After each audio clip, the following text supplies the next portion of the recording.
Welcome to our channel Taste My Food.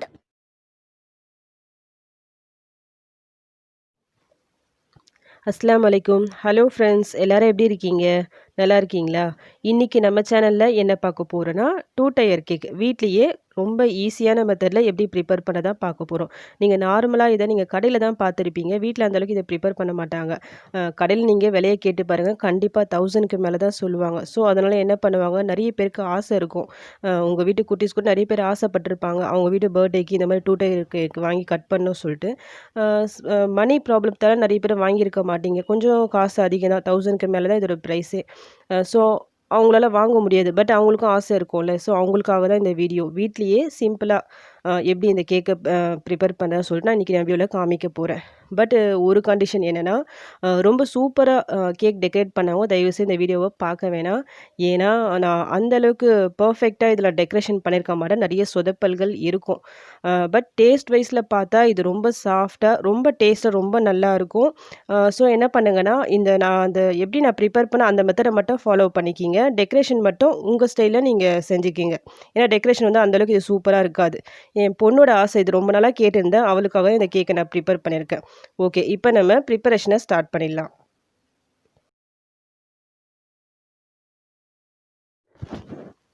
நான் ஒரு 4 முட்டை எடுத்திருக்கேன். முட்டைய பொறுத்தவரைக்கும் ரூம் டெம்பரேச்சர்ல இருக்கா மாரி பார்த்துக்கங்க. ஃப்ரிட்ஜ்ல இருந்துச்சுன்னா ஆல்ரெடி ஃபர்ஸ்ட்டே எடுத்து வெளிய வச்சுட்டு, அதுக்கப்புறமா இந்த மாரி நல்லா பீட் பண்ணி வச்சுக்கங்க. முட்டைய பிடிக்காதவங்க அத ஸ்கிப் பண்ணிட்டு அதுக்கு பதிலா ஒரு 1 கப் அளவுக்கு தயிர் ஆட் பண்ணிக்கிங்க. அப்பவும் நல்லா சாஃப்ட்டா நல்லா வரும். இப்ப நல்லா முட்டை நல்லா பீட் ஆயிடுச்சு. இப்ப நான் சுகர் சேர்க்கிறேன். சுகர் வந்து இந்த மிக்ஸி ஜார்ல போட்டு நல்லா பவுடர் பண்ணி எடுத்து வச்சிருக்கேன். கரெக்ட்டா இது ஒரு 1 கப் இருக்கு. இத போட்டு இந்த சுகரு, இந்த முட்டை 2மே நல்லா பீட் ஆகணும். இது எந்த அளவுக்கு நல்லா அடிக்கிறீங்களோ, அந்த அளவுக்கு நல்லா சாஃப்ட்டா வரும் கேக்கு. இந்த முட்டையையும், இந்த சுகர நீங்க நல்லா மிக்ஸி ஜார்ல போட்டு நல்லா ஒரு அடி அடிச்சு கூட நீங்க எடுத்துக்கலாம். இன்னும் உங்களுக்கு சீக்கிரமா வேலை முடிஞ்சிரும். இப்ப இது நல்லா பீட் பண்ணியாச்சு. இந்த ஸ்டேஜ்ல நான் எண்ணெய் நம்ம நார்மலா சமையலுக்கு யூஸ் பண்ணுவோம் பார்த்தீங்களா? ரீஃபைனல் அதுதான் நான் சேர்க்கிறேன். ஒரு 1/2 கப் அளவுக்கு சேர்க்கிறேன். இந்த எண்ணெய்க்கு பதிலா நீங்க பட்டர் இல்ல நெய் கூட சேர்த்துக்கலாம். அப்படி சேர்க்கிறத நல்லா உருக்கி நீங்க சேர்த்துக்குங்க. நெக்ஸ்ட் இதுக்கு ஃப்ளேவர் குடுக்கறதுக்காக நான் வெனிலா எசன்ஸ் சேர்க்கிறேன். ஒரு 1 ஸ்பூன் அளவுக்கு சேர்க்கிறேன். அது உங்ககிட்ட இல்லன்னா, அதுக்கு பதிலா நீங்க ஏலக்காய் பவுடர் பண்ணி ஆட் பண்ணிக்கிங்க. இப்ப இது எல்லாமே நல்லா பீட் பண்ணி எடுத்தாச்சு. இப்ப இந்த ஸ்டேஜில நம்ம மாவு ஆட் பண்ணிக்கலாம். நான் மைதா தான் சேர்க்கிறேன். மைதா சாப்பிடாதவங்க அதுக்கு பதிலா கோதுமை மாவு கூட ஆட் பண்ணிக்கலாம். பட் மைதா ஆட் பண்ணும்போது நம்ம வெளியில வாங்கி சாப்பிடுற அந்த கேக்கோட டேஸ்ட் வந்து நம்மளுக்கு கிடைக்கும். நான் எந்த அளவுக்கு ஆட் பண்ணேன்னா, ஒரு 2 கப் அளவுக்கு மைதா ஆட் பண்றேன். இது கூடவே நான் பேக்கிங் பவுடர், பேக்கிங் சோடா எல்லாத்தையும் சேர்க்கிறேன். எந்த அளவுக்கு நான் சேர்க்கிறேன்னா, 1 கப்புக்கு 1 ஸ்பூன் பேக்கிங் பவுடர் சேர்க்கணும். ஸோ நான் 2 கப் ஆட் பண்ணியிருக்கேன்ல, ஸோ அதுக்காக 2 ஸ்பூன் அளவுக்கு பேக்கிங் பவுடர் சேர்க்கிறேன். ஒரு 1/2 ஸ்பூன் அளவுக்கு பேக்கிங் சோடா, ஆப்ப சோடா இருக்கு பார்த்தீங்களா? அது சேர்க்கிறேன். கொஞ்சமா உப்பு. அது போட்டு நல்லா இந்த மாரி சலிச்சு எடுத்துக்கலாம். பேக்கிங் பவுடர், பேக்கிங் சோடா, இந்த வெனிலா எசன்ஸ் எல்லாமே இப்ப ஈஸியா உங்களுக்கு கடையில கிடைக்குது. ஸோ, அதெல்லாம் நீங்க மஸ்ட்டு வாங்கி வச்சுக்கிங்க. இந்த கேக்லாம் செய்யும்போது. கண்டிப்பா அது உங்களுக்கு யூஸ்ஃபுல்லா இருக்கும். இப்ப நம்ம போட்ட எல்லாத்தையும் நம்ம சலிச்சு எடுத்தாச்சு. சலிச்சிட்ட பிறகு நீங்க ரொம்ப ஸ்பீடா மிக்ஸ் பண்ணி எடுக்க வேணாம். இந்த மாரி ஒரு கரண்டியால மெதுவா மிக்ஸ் பண்ணி எடுத்துக்கங்க. அப்படி மிக்ஸ் பண்ணும்போது எந்த லம்ப்ஸும் இல்லாம பார்த்துக்குங்க. இப்ப இந்த அளவுக்கு மிக்ஸ் பண்ணிட்டோம். இப்ப நம்ம பால் ஆட் பண்ணிக்கலாம். ஒரு 1/2 கப் அளவுக்கு நான் பால் எடுத்திருக்கேன். ஃபுல்லா ஒரே டைமா ஆட் பண்ண வேணாம். கொஞ்சம் கொஞ்சமா ஆட் பண்ணி எந்த லம்ப்ஸும் இல்லாம மிக்ஸ் பண்ணி விட்டுக்குங்க. நான் இந்த பாலை வந்து கொஞ்சம் கொஞ்சமாக சேர்த்துட்டு எல்லா பாலும் நான் ஃபுல்லாக போட்டு மிக்ஸ் பண்ணி எடுத்தாச்சு. இதோட கன்சிஸ்டன்சி பாருங்கள், இந்த மாதிரி பார்த்துக்குங்க. அதுக்கேற்ற மாதிரி நல்லா மிக்ஸ் பண்ணி விட்டுக்குங்க. உங்ககிட்ட மெஷரிங் கப் இருந்தால் அதை வச்சு எல்லா மெஷர்மெண்ட்டும் பார்த்துக்குங்க. அப்படி மெஷரிங் கப் வந்து இல்லாதவங்க நார்மலாக உங்கள் வீட்டில் கிளாஸோ இல்லை சின்ன கிண்ண மாதிரி பவுல் அது மாதிரி இருக்கும் பார்த்தீங்களா, அதை வச்சு எல்லா மெஷர்மெண்ட்டும் இருக்கிற மாதிரி பார்த்துக்குங்க. ஏன்னா கேக்கை பொறுத்த வரைக்கும் மெஷர்மெண்ட் வந்து ரொம்ப முக்கியம். அப்போ தான் நல்லா பர்ஃபெக்டாக நல்லா வரும். ஸோ நீங்கள் இந்த கப்பில் எடுத்தீங்கன்னா சேம் அதே கப்பில் எல்லாம் வர மாதிரி பார்த்துக்குங்க. ரெடி பண்ணி வச்ச இந்த பேட்டர்லேருந்து நம்ம 2 கேக் நம்ம பண்ணணும். ஸோ நீங்கள் நார்மலாக எப்படி கேக் ப்ரிப்பேர் பண்ணுவீங்களோ அந்த மெத்தடில் கூட நீங்கள் ஃபாலோ பண்ணலாம். ஆல்ரெடி நம்ம சேனலில் வெனிலா கேக்கையே நான் வந்து குக்கரில் ப்ரிப்பேர் பண்ணியிருக்கேன். அப்படி கூட நீங்கள் செய்யலாம். 2ஆ டிவைட் பண்ணிவிட்டு 2 கேக்காக பண்ணணும். பட் நான் இன்னைக்கு இந்த மாதிரி பேனில் தான் செய்ய போகிறேன். ஸோ இந்த மாதிரி பேனில் கொஞ்சமாக எண்ணெய் போட்டு நல்லா க்ரீஸ் பண்ணியாச்சு. இது ரெடி பண்ணி வச்சிருந்த பேட்டர்லேருந்து ஒரு 1/2 கப் அளவுக்கு போட்டு இந்த மாதிரி எல்லா பக்கமும் ஈவனாக ஸ்ப்ரெட் ஆகிற மாதிரி பண்ணிவிட்டு மூடி போட்டு நான் குக் பண்ண போகிறேன். ஒரு 5 நிமிஷம் பண்ணால் போதும். ரொம்ப வேணாம். எந்த அளவுக்கு லோ ஃப்ளேமில் வைக்க முடியுமோ அந்த அளவுக்கு லோ ஃப்ளேமில் வச்சு குக் பண்ணலாம். கரெக்டாக நான் ஒரு 5 மினிட்ஸ் கழிச்சு நான் ஓப்பன் பண்ணுறேன். ஒரு டூத் பிக் வச்சு இந்த மாதிரி உள்ளே இன்சர்ட் பண்ணி பார்த்தா எதுவுமே ஒட்டாமல் வரணும். கரெக்டாக வந்துடுச்சு.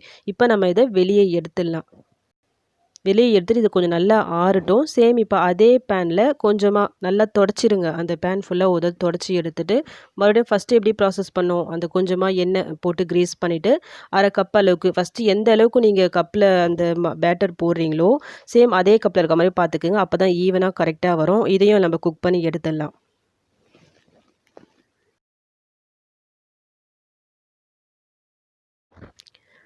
நம்ம ஆல்ரெடி ரெடி பண்ணி வச்சிருந்தோம்ல அந்த வெனிலா பேட்டர் அதுலேருந்து நான் ஒரு 4 கேக் ரெடி பண்ணி வச்சுருக்கேன் இந்த பேனில் வச்சு. சின்ன பேனில் ஒரு 2 லேயரும் அதே மாதிரி பெரிய பேனில் வச்சு ஒரு 2 லேயர் சொல்லிட்டு 4 லேயர் ரெடி பண்ணி வச்சுருக்கேன்.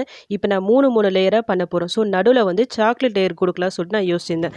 அதுக்காக இந்த சாக்லேட் மிக்ஸ் நான் ரெடி பண்ணி வச்சுருக்கேன். இது வேறு எதுவுமே இல்லை. நம்ம ஃபஸ்ட்டு எப்படி வெனிலா எப்படி ப்ரிப்பேர் பண்ணோம் அந்த மிக்சர் சேம் அதே மெத்தடை ஃபாலோ பண்ணி லாஸ்ட்டில் ஒரு 2 டேபிள் ஸ்பூன் அளவுக்கு கொக்கோ பவுடர் நல்லா சலிச்சு ஆட் பண்ணி மிக்ஸ் பண்ணி விட்டுக்குங்க. அவ்வளோதான். இப்போ நம்மளுக்கு சாக்கோ ஃப்ளேவர் ரெடி ஆயிடுச்சு. பட் இந்த சாக்லேட் ஃப்ளேவரை பொறுத்தவரைக்கும் கொஞ்சம் கம்மியாக தான் பண்ணியிருக்கேன். நம்ம வெனிலா ஃப்ளேவர் வந்து 2 கப் மாவு நான் போடலை. இந்த சாக்லேட் ஃப்ளேவரில் நான் 1 கப் மாவு தான் போட்டிருக்கேன். அதுக்கேற்ற மாதிரி நீங்கள் எல்லா மெஷர்மெண்ட்டும் போட்டுக்குங்க. இதையும் சேம் அதே மெத்தடில் நம்ம குக் பண்ணி அந்த கேக் மாதிரி செஞ்சு எடுத்துடலாம். 2 டயர் கேக்கை பொறுத்த வரைக்கும் கீழே பேஸ் வந்து கொஞ்சம் பெரிய கேக்காக இருக்கணும். அதுக்கு மேலே இருக்க கேக்கு சின்ன கேக்காக இருக்கணும். நான் ஃபஸ்ட்டு உங்களுக்கு காமிச்சேன் பார்த்தீங்களா, சின்ன பேனில் வச்சது அது வந்து மேலே வைக்கிற கேக்கு. இப்போ வந்து நம்ம கீழே இருக்கிறது நம்ம பண்ணோம்ல, அது வந்து நான் எங்கள் வீட்டில் வந்து இந்த மாதிரி பெரிய கொஞ்சம் பேன் இருந்தது. அதில் தான் நான் ஊற்றி ஆல்ரெடி வெனிலா ஃப்ளேவரில் 2 லேயர் ரெடி பண்ணி வச்சுட்டேன். இப்போ சேம் அதே பேனில் நான் சாக்லேட் ஃப்ளேவர் 1 லேயர் போட்டிருக்கேன். சின்ன சைஸில் இந்த மாதிரி 3 லேயரு, பெரிய சைஸில் 3 லேயர் சொல்லிட்டு நான் 2 விதமாக ரெடி பண்ணி வச்சுருக்கேன். இது வந்து நல்லா ஆறட்டும். ஆறிட்ட பிறகு நம்ம ஃப்ரோஸ்டிங் பண்ணிடலாம்.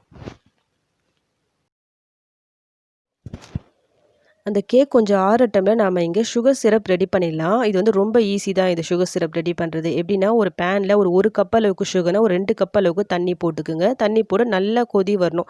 இந்த சுகர் எல்லாம் சுத்தமாக நல்லா மெல்ட் ஆகி வரும். இந்த கம்பி பதம் அந்த கம்பி பதம்லாம் இல்லவே இல்லை. சுகர் வந்து ஜஸ்ட் நல்லா மெல்ட் ஆகணும். மெல்ட் ஆகிட்டு வந்துட்ட பிறகு நம்ம வடிகட்ட வேண்டியது தான். இப்போ நம்ம போட்ட சுகர் எல்லாம் நல்லா மெல்ட் ஆகிட்டு நல்லா கொதிக்குது. இப்போ நம்ம இதை வடிகட்டிடலாம். அவ்வளோதான், வடிகட்டி எடுத்தாச்சு. சுகர் சிரப் ரெடி ஆயிடுச்சு. இது கொஞ்சம் ஆறட்டும். ஆறிட்ட பிறகு யூஸ் பண்ணிக்கலாம். இப்போ நம்ம கேக் செட் பண்ணலாம். இதுக்காக இந்த மாதிரி கேக் பிளேட் இருந்தால் வாங்கிக்கிங்க. ₹10 தான் உங்களுக்கு வெளியே கடையில் கிடைக்குது. அது இல்லைனா நார்மல் பிளேட் யூஸ் பண்ணிக்கிங்க. கொஞ்சமாக விப்பிங் க்ரீம் தடவிட்டு அதுக்கு மேலே ஒரு லேயரை வச்சுக்கலாம்.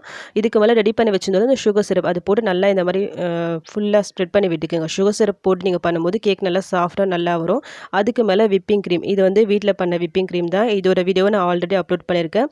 அந்த வீடியோ பார்க்காதவங்க ப்ளீஸ் போய் செக் பண்ணி பார்த்துக்குங்க. இந்த மாதிரி நல்லா ஸ்ப்ரெட் பண்ணி விட்டுட்டு அதுக்கு மேலே இந்த சாக்லேட் லேயர் வச்சுக்கலாம். சேம் அதே மாதிரி தான் சுகர் சிரப் போட்டுக்குங்க. விப்பிங் க்ரீம் போட்டு நல்லா ஸ்ப்ரெட் பண்ணி விட்டுக்குங்க. ஃபைனலாக இன்னொரு லேயர் போட்டுக்கலாம். இதே மாதிரி 3 லேயர் போட்டு ஃபுல்லாக இந்த விப்பிங் க்ரீமால் நல்லா கவர் பண்ணி விட்டுருங்க.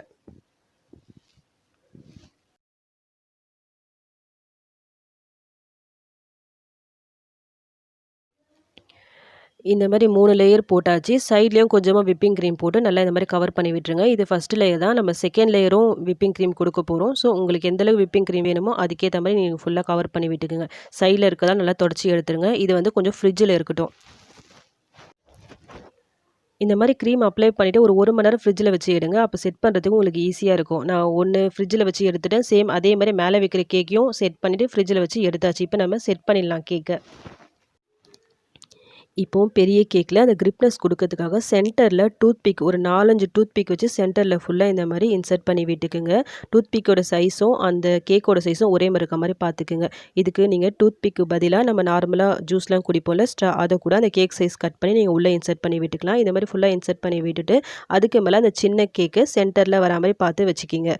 நம்ம சேனலில் பொறுத்த வரைக்கும் நான் போட்டிருக்க நிறைய வீடியோஸு நார்மலாக மிடில் கிளாஸ் ஃபேமிலியும் செய்கிற மாதிரி அதாவது ஹைஃபை ரெசிபிஸாக இருக்கும். வெளியே நிறைய காசாக இருக்கும். பட் நம்ம பட்ஜெட்க்கு ஏற்ற மாதிரி அந்த டெஸ்ட்டில் வீட்டிலே எப்படி பண்ண சொல்லி நிறைய வீடியோஸ் நான் போட்டிருக்கேன்.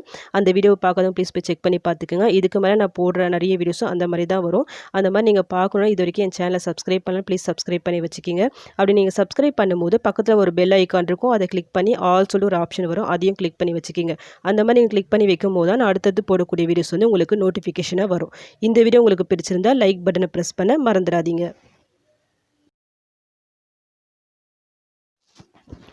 ஆக்சுவலாக இந்த கேக்கு ப்ரிப்பேர் பண்ணதே என் பொண்ணுக்காக தான். ஒரு 1 மந்த் பிஃபோராவே எனக்கு சொல்லிட்டா, எனக்கு இந்த மாரி 2 டயர் கேக்கு நீ வீட்ல செஞ்சு குடுக்கணும்னு சொல்லிட்டு, நானும் ஓகே சொல்லிட்டேன். பட் இந்த கேக் செய்ற அன்னைக்கு எனக்கு கொஞ்சம் உடம்பு முடியல. கொஞ்சம் ஃபீவரா இருந்தது. அதனால கொஞ்சம் எனக்கு டயர்டா இருந்ததால நெறைய அவ ஹெல்ப் பண்ணியிருந்தா. அ எனக்கு விப்பிங் கிரீம் வந்து நான் செஞ்சது பத்தல. ஸோ அவ தான் இப்போ ஒரு செகண்ட் டைம் பண்ணிட்டுருக்கா. கூட இருக்கிறது என் சிஸ்டரோட பொண்ணு தான். 2 பேரும் சேர்ந்து எனக்கு ஹெல்ப் பண்ணியிருந்தாங்க.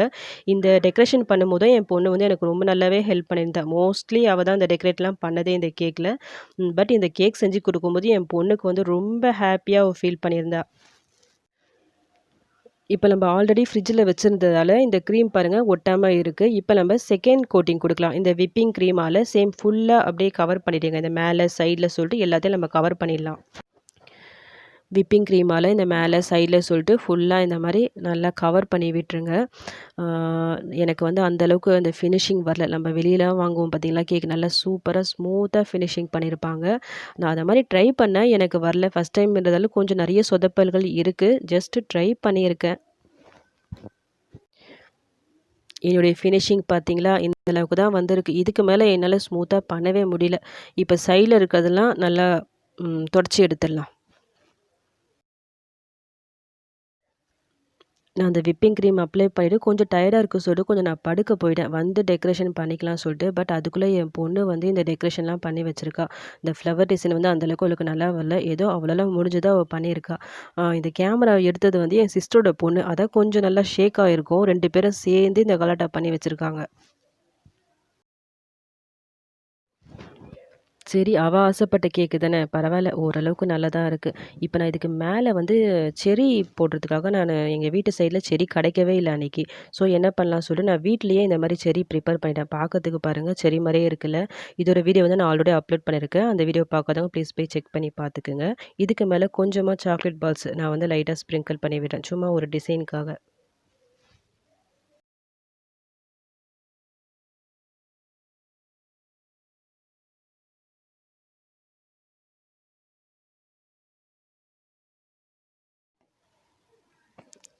அதே மாரி இந்த சாக்லேட் பால்ஸ கொஞ்சமா சைட்லயும் இந்த மாரி பிரஸ் பண்ணி விட்டுக்கலாம். சும்மா ஒரு டெக்கரேஷனுக்காக. டெக்கரேஷன பொறுத்தவரைக்கும் உங்களுடைய சாய்ஸ் தான். உங்களுக்கு எந்த மாரி நீங்க லைக் பண்றீங்களோ, அதுக்கேத்த மாரி டெக்கரேட் பண்ணிக்கங்க. அவ்வளவுதான். இப்ப நம்மளுக்கு 2 டயர் கேக் ரெடி ஆயிடுச்சு. டெக்கரேஷன் ஃபுல்லா ரெடி ஆயிடுச்சு. அவ்வளோதான். என்னால முடிஞ்சது நான் செஞ்சுட்டேன். டெக்கரேஷன பொறுத்தவரைக்கும் இத மட்டும் நீங்க ஃபாலோ பண்ணாதீங்க. உங்க இஷ்டத்துக்கு சூப்பரா டெக்கரேட் பண்ணிக்கங்க. கேக்கையும் கட் பண்ணியாச்சு. பாருங்க நம்ம போட்ட அந்த 3 லேயர் நல்லா சூப்பரா வந்திருக்கு பாருங்க. கேக்கும் ரொம்ப நல்லா சாஃப்ட்டா, நல்லா டேஸ்ட்டா வந்திருந்தது. என்னுடைய பசங்க, எங்க அம்மா சொல்லிட்டு எல்லாருக்கும் ரொம்ப பிடிச்சிருந்தது அதோட டேஸ்ட். ரொம்ப அவங்க லைக் பண்ணி சாப்பிட்டாங்க. ஒரு வழியா 2 டயர் கேக்கு வீட்ல ப்ரிப்பேர் பண்ணியாச்சு. கட் பண்ணி சாப்பிட்டும் ஆச்சு. ஃபர்ஸ்ட் டைம் பண்ணதால அந்த ஃபினிஷிங் மட்டும் கொஞ்சம் நெறைய சொதப்பல்கள் இருக்கும். உங்களுக்கு ஏத்த மாரி நீங்க ஃபினிஷிங் மட்டும் பெர்ஃபெக்ட்டா சூப்பரா பண்ணிக்கீங்க. பட் மெத்தட மட்டும் இந்த மெத்தட ஃபாலோ பண்ணுங்க. ரொம்ப ஈஸியா பெர்ஃபெக்ட்டா உங்களுக்கு வரும். உங்க வீட்டு குட்டீஸ் வந்து 2 டயர் கேக் வேணும்னு அடம் பிடிச்சா காஸ்ட்லி சொல்லிட்டு அவாய்ட் பண்ணிடாதீங்க. ப்ளீஸ் வீட்ல இந்த மாரி ட்ரை பண்ணிட்டு அவங்கள சந்தோஷப்படுத்துங்க. இந்த வீடியோ உங்களுக்கு பிடிச்சிருந்தா ப்ளீஸ் ஒரு லைக் பண்ணுங்க, கமெண்ட் பண்ணுங்க.